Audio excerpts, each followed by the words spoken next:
আসসালামু আলাইকুম ওয়া রাহমাতুল্লাহি ওয়া বারাকাতুহু। চলুন আজকে একটি গল্প শোনা যাক। হযরত আব্দুল্লাহ ইবনে আব্বাস রাদিয়াল্লাহু তাআলা এর সময়কালে একজন লোক মারা যায়। তার জন্য যখন কবর খনন করা হয় তখন সেই কবরের মধ্যে বড় বড় বিষাক্ত সাপ দেখা গেল।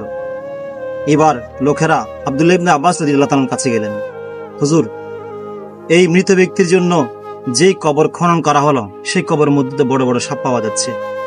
এবার আব্দুল্লাহ ইবনে আব্বাস রাদিয়াল্লাহু তাআলা বলেন, তোমরা অন্যত্র যাও, অন্য জায়গায় তার জন্য আরেকটি কবর খনন করো।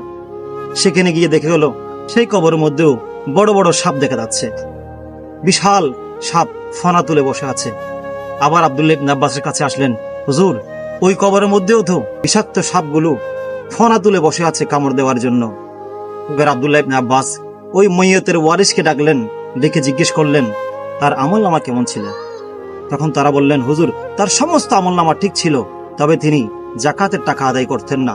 এবার আব্দুল্লাহ ইবনে আব্বাস রাদিয়াল্লাহু তাআলা বলেন, তোমরা আর তার জন্য কবর খনন করিও না, কারণ তুমি পৃথিবীর যেই জায়গায় যাও না কেন তার জন্য কবর খনন করো, সেই জায়গাতেই তার কবরে সাপ পাওয়া যাবে। অর্থাৎ তোমরা সাপযুক্ত কবরের মধ্যেই, যেই কবরের মধ্যে বিশাল বিশাল সর্প আছে, সেই কবরের মধ্যে তাকে দাফন করো। এই ঘটনাটি লিখেছেন নুজহাতুল মাজালিস কিতাবের মধ্যে হযরত আব্দুর রহমান সফির রাহমাতুল্লাহ আলাইহি।